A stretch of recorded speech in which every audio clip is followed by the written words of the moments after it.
Muy bien, vamos a compartir la palabra del Señor. Esdras capítulo 8, verso 17 en adelante, dice así: y los envié a Iddo, jefe en lugar llamado Casifia, y puse en boca de ellos las palabras que habían de hablar a Iddo y a sus hermanos, los sirvientes del templo, en el lugar llamado Casifia, para que nos trajesen ministros para la casa de nuestro Dios. Y nos trajeron, según la buena mano de nuestro Dios sobre nosotros, un varón entendido de los hijos de Mali, hijo de Leví, hijo de Israel, a Serebías con sus hijos y sus hermanos 18, a Asabías y con él a Jesaías de los hijos de Merari, a sus hermanos y a sus hijos 20, y de los sirvientes del templo, a quienes David con los príncipes puso para el ministerio de los levitas, 220 sirvientes del templo, todos los cuales fueron designados por su nombre. Amén a la palabra del Señor. Vamos a hablar en este día, por eso es que le pedí que usted pusiera esta palabra, es para mí. Vamos a hablar en este día acerca de la necesidad de ministros de Dios, la necesidad de siervos de Dios que hay. Sabe que esta historia cuenta de cuando Israel toda es llevada cautiva a Babilonia, cuando el reino del norte es llevado cautivo con sus 10 tribus, y tenía el reino del norte como capital a Samaria, y el reino del sur, que tenía como capital a Jerusalén, es llevada cautiva. Pero después hay una decisión de que vuelvan a sus tierras, y cuando se publica el edicto de ir volviendo a sus tierras, primero envían un remanente a Samaria, pero el remanente que envían a Samaria para poblarla nuevamente no eran del pueblo de Israel, no eran judíos, sino que eran personas no judías, y por lo tanto dice que empezó a haber un problema allí, y el problema era que morían las personas por los leones y todo eso, y le mandaron a decir al rey que enviara a alguien, un hombre de Dios, para que enseñase la ley de Dios. Así los habitantes no morían. Por eso es que cuando es reconstruido el reino del norte, allí se encuentra en el hecho de que está mezclado, ya son mestizos, ya no es el pueblo judío, sino que es un pueblo mestizo. Pero cuando envían a reconstruir el reino del sur, allí envían a los hombres para reconstruir nuevamente aquella tierra. Pero el tema es que muchos de los que servían a Dios, los levitas, no volvieron. Cuando se da el edicto de volver, ellos no volvieron, se quedaron en Babilonia. ¿Por qué se quedan en Babilonia? Porque en realidad sus vidas estaban muy cómodas, sus vidas estaban viviendo o pasando por un buen tiempo en Babilonia. ¿Quién quería volver a un lugar que había que reconstruir, a un lugar donde había ruinas, a un lugar donde no habían podido avanzar después de haber sido tomada y destruida, no habían avanzado mucho, a un lugar que Nehemías vuelve con un grupo para reconstruir los muros, después otro grupo vuelve para levantar el templo, pero pasan 16 años desde que ponen los cimientos hasta que vuelven a levantar el templo, porque el pueblo estaba en una situación de comodidad, en una situación de conformismo, pero por sobre todas las cosas, esa situación era para con las cosas de Dios, no era para con sus propias cosas, porque según Ageo dice que habían construido casas aterzonadas, o sea, sus casas estaban espectacular, las habían construido, estaban teniendo lo mejor, pero habían descuidado el templo de Dios, ¿no? Y con toda esta pandemia que nos encerraron y todo eso, Yo en estos días colgaba en mi Facebook, colgaba allí algo que encontré de que las playas llenas de gente, ¿no? Y que un niño le pregunta a su madre, ¿y cuándo vamos a ir a la iglesia? Y la madre le dice, bueno, vamos a ir a la iglesia cuando todo esto de la pandemia pase y estemos más seguros, ¿no? Porque, vuelvo a repetir lo que digo siempre, es que parece que el COVID es religioso y que habita solo en los templos, porque la gente se cuida de no ir al templo el domingo a alabar y glorificar a Dios, pero va libremente a las playas, va libremente a los malls o a los shopping, va libremente a los mercados. O sea, no tiene miedo al contagio en esos lugares, pero sí tienen miedo al contagio en la iglesia, ¿no?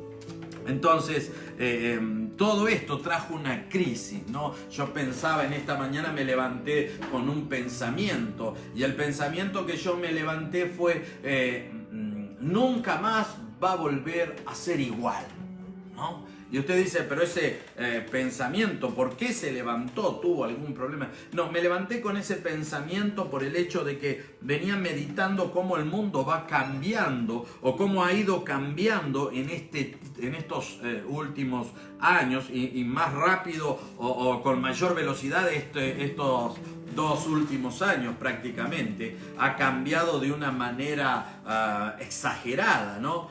Pensaba un poquito en lo que es el fútbol, ¿no? Con los pases que hablábamos, que un Messi, por ejemplo, hace unos años atrás valía 560 millones de euros su pase, ¿no? Cristiano Ronaldo otro tanto, y que de pronto Messi lo compra el PSG porque está libre, o sea, no necesita mucha inversión. El Madrid hoy está esperando por Mbappé para ofrecerle 120 millones de euros. Y todas esas locuras, ¿no? Que hablábamos del fútbol, que movía millonadas, si bien sigue moviendo mucho dinero, pero no sigue moviendo el dinero que movía antes, ¿no? Se invirtió mucho en el deporte maneja y ha manejado muchísimo dinero, pero nunca más va a volver a ser igual. Y con el tiempo los pases y las ventas millonarias no van a ser más a lo que eran antes. Por ahí el Madrid compró a uno de sus jugadores en una exorbitante suma que uno dice, ¿cómo puede ser que se maneje tanta millonada, ¿no? en el fútbol? Pero nunca más va a ser igual. Y todo esto ha pegado tan fuerte en la sociedad toda que hoy en las iglesias hay una crisis de siervos de Dios, de ministros de Dios, de gente que ministra a Dios en el templo. Aquí lo que vemos era que había escasez de levitas. Dice algunos comentaristas que cuando los babilónicos le pedían a los judíos que tocaran el arpa y que cantaran, vio que dice, uno de los salmos dice, nos pedían que cantásemos, pero ¿cómo íbamos a cantar cuando nuestra tierra estaba en destrucción, ¿no?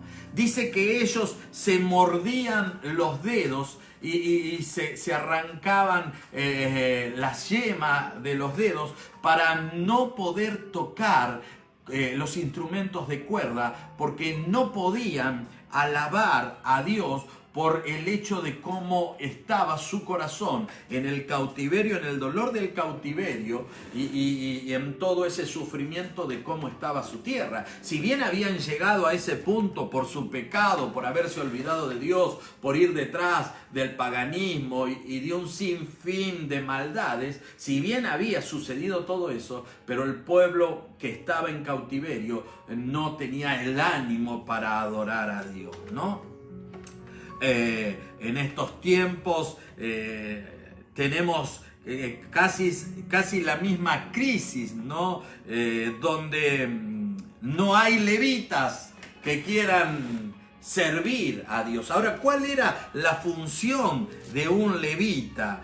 Hay un montón de textos, pero en el capítulo 1 de Números, verso 47 en adelante, dice, pero los levitas, según la tribu de sus padres, no fueron contados entre ellos, porque habló Jehová a Moisés diciendo: solamente no contarás la tribu de Leví, ni tomarás la cuenta de entre los hijos de Israel. ¿Por qué? Lo que Dios estaba hablando a Moisés era que cuando repartieran la tierra prometida entre las tribus, la tribu de Leví no iba a tener herencia en esa repartición. ¿Por qué? ¿Porque Dios se había enojado? No, porque ellos iban a ser los que iban a ministrar en el templo. Por lo tanto, ellos no iban a tener herencia, pero sí, las 11 tribus restantes, lo que tenían que hacer era proveer al templo, a la casa de Dios, proveer el alimento, proveer el sustento para que la tribu se alimentara y sirviera a Dios y no se preocupara nada más que de servir a Dios. Ellos no podían tener tierras. ¿Por qué? Porque ellos no podían tener tierras para sembrar o tener tierra para dar de pastar a su ganado, sino que ellos estaban dedicados para una sola cosa, y era estar alrededor del tabernáculo y sirviendo en el tabernáculo. Ellos habitaban alrededor del tabernáculo.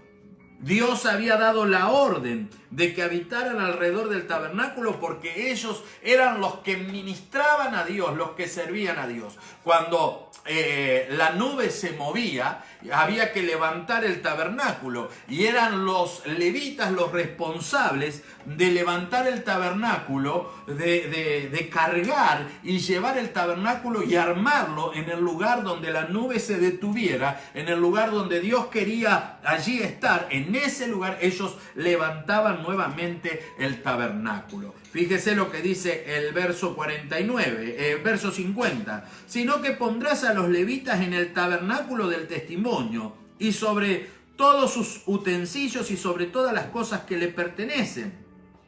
Ellos llevarán el tabernáculo y todos sus enseres, y ellos servirán en él y acamparán alrededor del tabernáculo. Y cuando el tabernáculo haya de trasladarse, los levitas los desarmarán, y cuando el tabernáculo haya de detenerse, los levitas lo armarán, y el extraño que se acercare morirá. Los hijos de Israel acamparán cada uno en su campamento y cada uno junto a su bandera por sus ejércitos. Pero los levitas acamparán alrededor del tabernáculo del testimonio para que no haya ira sobre la congregación de los hijos de Israel. Y los levitas tendrán la guarda del tabernáculo del testimonio. E hicieron los hijos de Israel conforme a todas las cosas que mandó Jehová a Moisés. Así lo hicieron. Bendito sea el Señor. Fíjese que ese era el trabajo. Ellos eran los que ministraban en el templo. Ellos eran los que ministraban a Dios. Y por lo tanto, tenían que estar al servicio de Dios completamente. Ellos no podían tener tierras porque ellos estaban allí en el templo ministrando al Señor. Por eso es que vemos en Esdra la escasez de levitas que hay para ir a ministrar a Dios. Y vemos en Nehemías, cuando Nehemías reconstruye los muros y vuelve al rey Artajerjes, que allí el sacerdote echa a los levitas y le da un lugar a Sanballat o a Tobías, no recuerdo bien ahí, pero le da un lugar dentro del templo, y los levitas se van cada cual a su heredad, o sea, se van con sus hermanos. ¿Por qué? Porque habían descuidado el templo de Dios y habían descuidado a los siervos de Dios. Por eso es que no hay quien ministre en el templo, porque no tenían comida. No podían vivir, porque el lugar donde se iba a almacenar el grano, la comida, todo lo que era lo necesario para que los levitas ministraran a Dios, lo había ocupado un hombre que no era merecedor de eso. Por eso es que cuando llega Nehemías nuevamente a visitar o a supervisar lo que se encuentra con esto, y tira todos los muebles al medio de la calle y limpia y ordena a los oficiales que empiecen a traer el diezmo y que empiecen a traer todo para que vuelvan los levitas al servicio de Dios, ¿no? ¿Cuántos levitas dejaron el servicio de Dios porque no se pudieron mantener por la fe? ¿Cuántos levitas abandonaron el servicio completo a Dios porque lamentablemente no había alimento en la casa?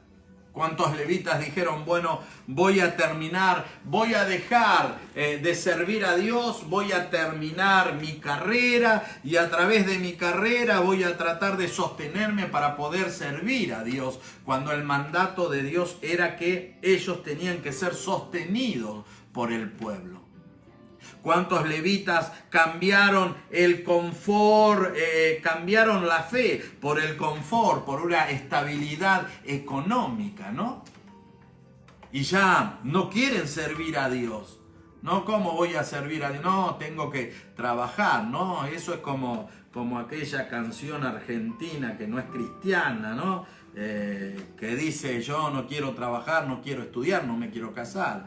Los levitas dijeron, no, yo no puedo vivir así, tengo que trabajar, tengo que ganar algo porque no puedo vivir por fe, ¿no? ¿Cuántas veces rechazamos la bendición de Dios para vivir bajo nuestras propias normas o bajo nuestro propio esfuerzo que no sirve de nada? Había una crisis de siervos de Dios, de ministros de Dios. Hoy en día muchos no quieren servir a Dios y mucho menos cuando usted le dice, bueno, ¿por qué no servís tiempo completo a Dios, no? Y porque lo que me ofrecen como tiempo completo es una miseria. Yo quiero ganar más y gano más en mi trabajo que lo que me ofrecen para que sirva a Dios a tiempo completo, ¿no? Y cuántas veces se termina desmereciendo o rechazando la honra que Dios te da para llamarte al servicio, ¿no? Gente que estaba ministrando a Dios, que quizás era músico, porque los levitas eran músicos también, ellos ejecutaban los instrumentos de cuerdas y todo eso, pero dejaron todo el servicio a Dios porque se dieron cuenta de que querían vivir de una manera más confortable, más cómoda o de mayor opulencia, no sé, ¿no? Creo que eso es lo que hace que haya allí una crisis de levitas. Por eso es que cuando Esdras va a ir con ese remanente para reconstruir allí la adoración a Dios, la verdadera adoración a Dios, es allí donde se encuentra con esta crisis. Y él tiene que enviar a un grupo, dice verso 16, entonces despaché a Eliezer, Ariel, Semaías, Elnatán, Jarib, Natán, Zacarías y Mesulam, hombres principales, asimismo a Joyarib y Elnatán, hombres doctos. Fíjese, manda a los principales, pero también manda a hombres doctos, a hombres preparados. Y fíjese lo que dice el verso 17. Y los envié a Ido, jefe en el lugar llamado Casifia, y puse en boca de ellos las palabras que habían de hablar a Ido y a sus hermanos, los sirvientes del templo. Él puso palabra en la boca de ellos para que fueran a este jefe y este jefe mandara sirvientes. Es como que a los que envió fueron los reclutadores de los levitas.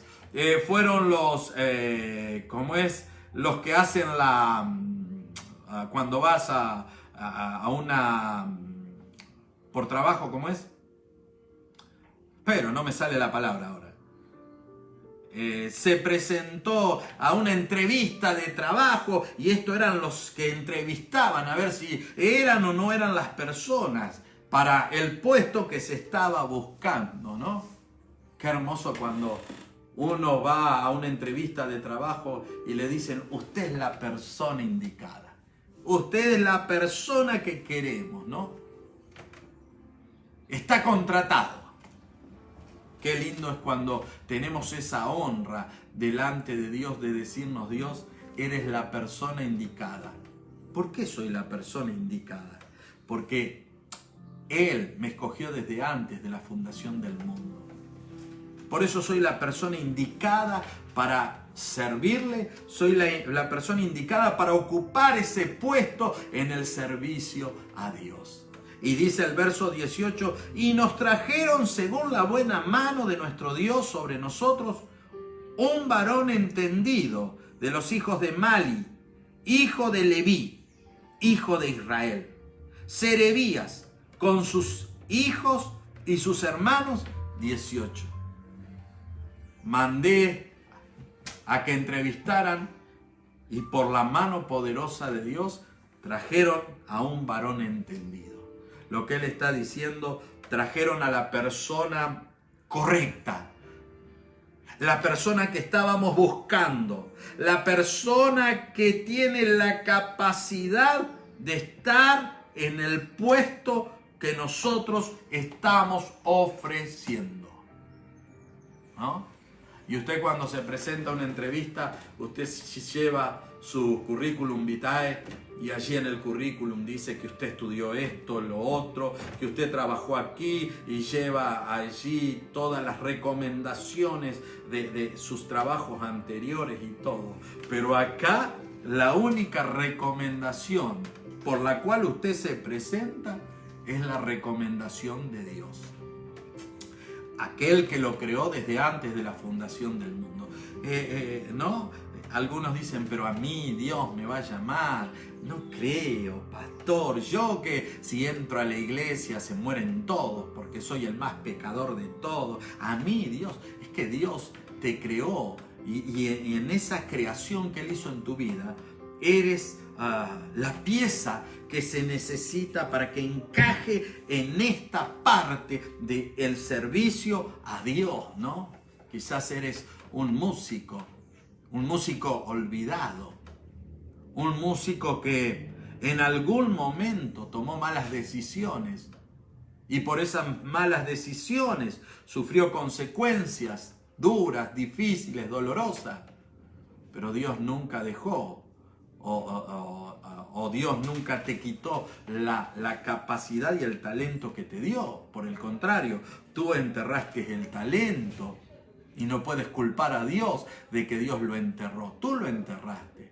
Cuando te sentiste indigno, cuando tu orgullo fue herido porque te equivocaste, pecaste, erraste el blanco y tu orgullo fue herido por toda esa situación que el pecado produce, y tú mismo te enterraste el talento y dijiste: yo nunca más voy a tocar la guitarra, yo nunca más voy a tocar el bajo, el teclado, nunca más voy a tocar la pandereta, nunca más voy a tocar la guitarra, ¿no? Nunca más voy a tocar ningún instrumento, nunca más. Es que lo que Dios te dio, Él no te lo quita.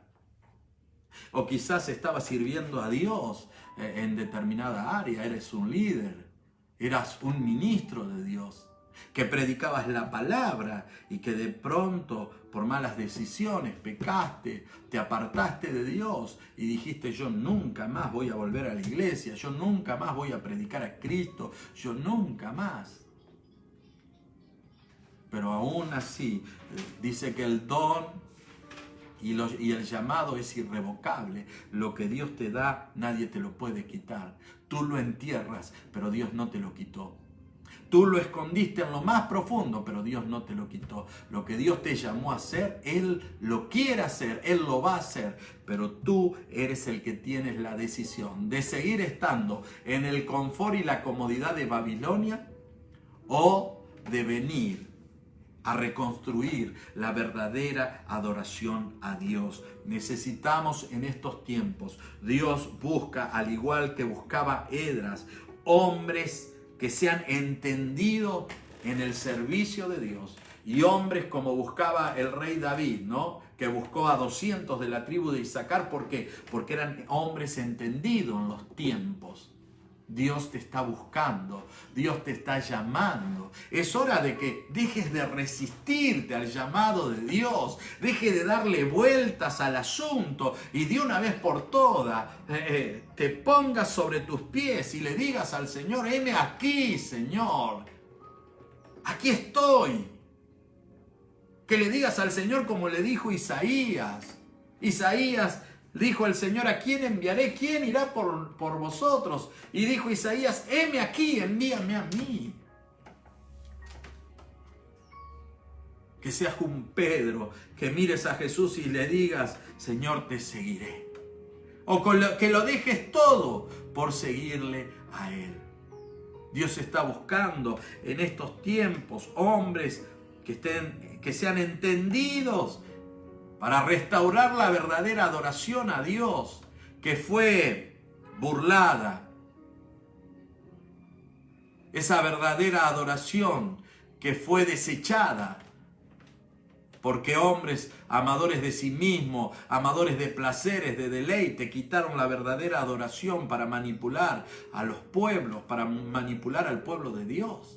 Y Dios está buscando en estos tiempos hombres dispuestos a rendirse por completo delante de Él. Fíjese, había una crisis tremenda de sirvientes del templo. Había una crisis tremenda de gente que verdaderamente quería servir a Dios. ¿Por qué había crisis? Porque estaban todos en la comodidad. Estaban todos en el confort, estaban todos en vivir la buena vida, porque la vida había que vivirla, o hay que vivirla, como dicen algunos, pero no se daban cuenta que tarde o temprano, como la parábola de los talentos, vamos a presentarnos delante de Dios y vamos a tener que rendir cuenta de lo que hicimos con los talentos que Él nos dio. Si los enterramos, los multiplicamos, ¿qué hicimos? Verdaderamente necesitamos volvernos a Dios de todo corazón, arrepentirnos de nuestro pecado, de nuestra maldad y tomar el lugar que el Señor nos ha dado. Volver al servicio a Dios. Quizás tú eres uno de esos que hace tiempo que no sirve a Dios. O quizás eres de aquellos que se creen que Dios te rechazó y ya no hay posibilidades para poder servir a Dios. Pero déjame decirte que el Señor te sigue llamando y que Él quiere que ocupes tu lugar.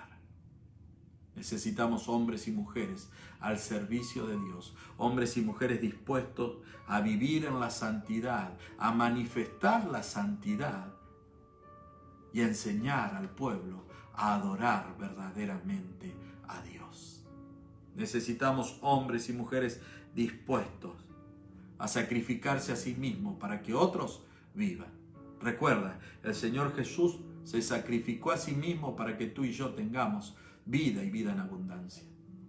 Nosotros no necesitamos morir físicamente como murió el Señor por otros, pero sí necesitamos morir a nosotros mismos, a nuestro egoísmo, a nuestra vanidad, para que otros alcancen salvación y vida eterna. Si tú eres uno de esos, el Señor hoy te está llamando. Todos aquellos que dijeron: este mensaje es para mí, bueno, hazte cargo de lo que dijiste. Hazte cargo de lo que escribiste. Este mensaje es para ti. Dios te está llamando para que vuelvas al servicio a Dios. Y quiero decirle a todos los que me están viendo: vuelvan al servicio de Dios. Hablen con sus pastores y vuelvan a servir a Dios. Porque el llamado y el don es irrevocable. No escondas más ese talento. Desentiérralo, porque este es el momento oportuno de desenterrarlo y multiplicarlo. Porque para eso te fue dado el talento. Para multiplicarlo, no para enterrarlo. Ahí donde estás, vamos a orar. Padre, en el nombre de Jesús, en esta hora venimos ante tu presencia.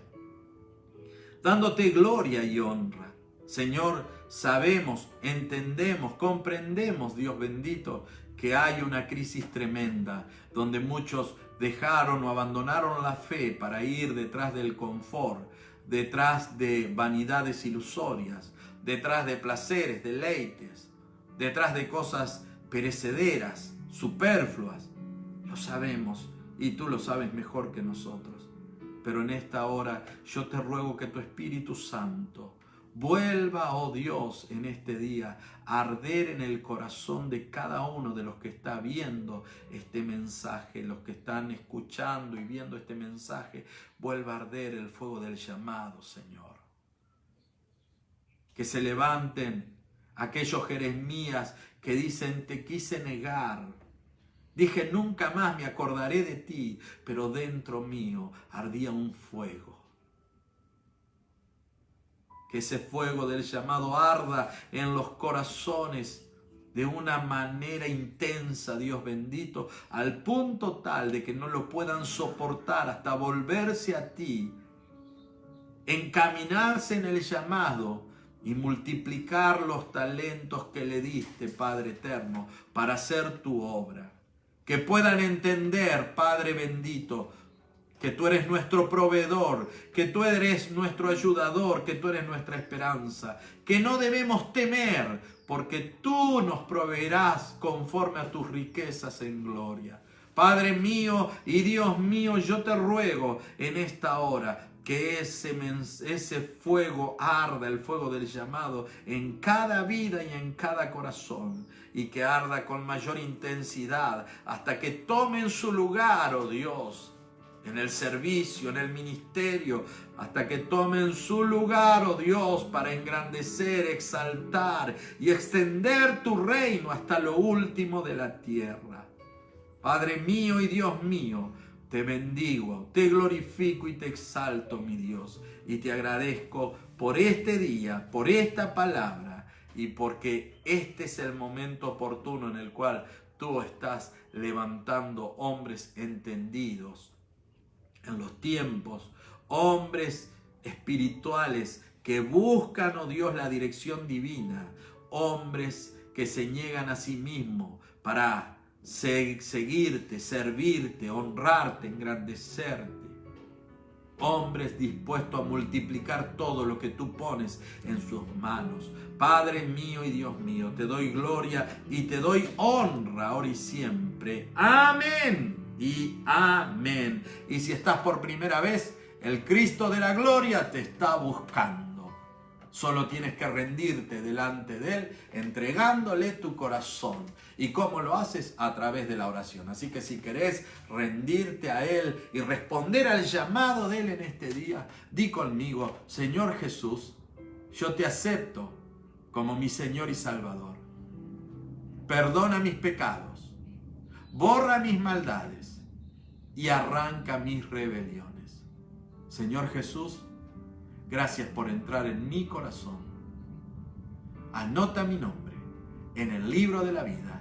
Amén y amén. Con esta oración, Jesús es el Señor y el Salvador de tu vida, y tú eres un hijo de Dios, y como hijo de Dios, coheredero con Cristo, y somos hermanos en la fe porque somos hijos de un mismo Padre. Así que ponte en contacto para que podamos ayudarte a crecer espiritualmente y a alcanzar todas las cosas que Dios tiene para tu vida. Damos gracias a Dios por este día, damos gracias a Dios por su presencia. Recuerde que hoy a las 7:20 se abre la sala para el estudio bíblico hasta las 7:45 y regresamos mañana a las 11 AM con nuestro devocional y el viernes de evangelismo. Así que a prepararse para compartir la palabra. Y si esta palabra te fue de mucha bendición, yo sé que en tu corazón en este mismo momento el Señor está poniendo personas que le tienes que mandar este mensaje. No lo dudes, envíale este mensaje porque el Señor va a bendecir esa vida y la va a hacer volver al propósito que un día el Señor puso con él. Le doy a nuestra voz en off para que se despida. También queremos recordarle que todos los mensajes, únicamente la parte de los mensajes, ya se encuentran en YouTube. Usted tiene que buscar PS Silvio Valente y ahí van a estar los mensajes de los cultos y el mensaje de los devocionales para que usted pueda compartirlos de manera más corta, no todo el culto ni todo el devocional, únicamente el mensaje. Muy bien. Que el Señor les bendiga. Nos reencontramos mañana a las 11 de la mañana con nuestro devocional diario, pero mañana viernes de evangelismo. Nos vemos, chao.